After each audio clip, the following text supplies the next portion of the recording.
ડભોઈના ward number 9 માં આવેલ Shivshakti society તેમજ યમુના પાર્ક સોસાયટી વિસ્તારમાં ઘણા સમયથી ગટરનું ગંદુ પાણી સોસાયટીના રસ્તા ઉપર ભરાતા વિસ્તારના લોકો ત્રાહિમામ પોકારી ઉઠ્યા છે, જે અંગેની ઉગ્ર રજૂઆત ગત સપ્તાહ સોસાયટીના મહિલા મંડળ દ્વારા કરવામાં આવી હતી। પાલિકાના નવનિયુક્ત પ્રમુખ બિરેન શાહ દ્વારા સમસ્યાનું વહેલી તકે નિરાકરણ કરવા માટે મહિલાઓને બાહેંધરી આપી હતી, જે સમસ્યા અંગે પાલિકા કર્મચારીઓ દ્વારા તપાસ કરતા સોસાયટીની આગળ આવેલ વરસાદી કાંસમાંથી મોહન પાર્કમાં જવાના રસ્તા પર નાળા નીચે પાઇપલાઇન નાખેલ હતી,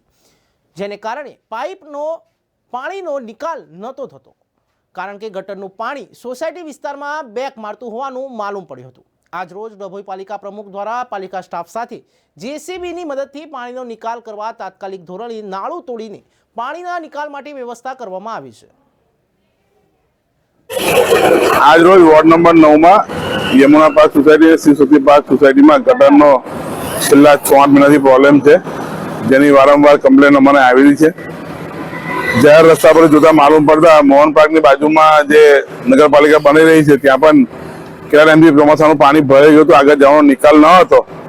એ તૈયારી જોઈને અમે આ જે મોહન પાર્કની જે શોપિંગ સેન્ટર છે તેમાં બે રોડના રસ્તા જેમાં પાઇપના ભૂંગળા જ નથી નાખેલા લોકોએ, જે તાત્કાલિક અસરથી અમે તોડી રહ્યા છે, જેથી કરીને પાણીનો નિકાલ આગળ થઈ શકે એના માટે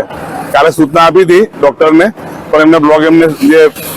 સરકારી જગ્યાએ પાર્કિંગ કરાવ્યું છે એ એમને હટાયા નથી, તો આજે એમને તોડી નાખવામાં આવે છે અને ગટરના પાણી જે ભરાયા છે ચોમાસાના પાણી ગટરના પાણી એ નિકાલ માટે રસ્તો કરવાનું કાર્યવાહી ચાલુ છે।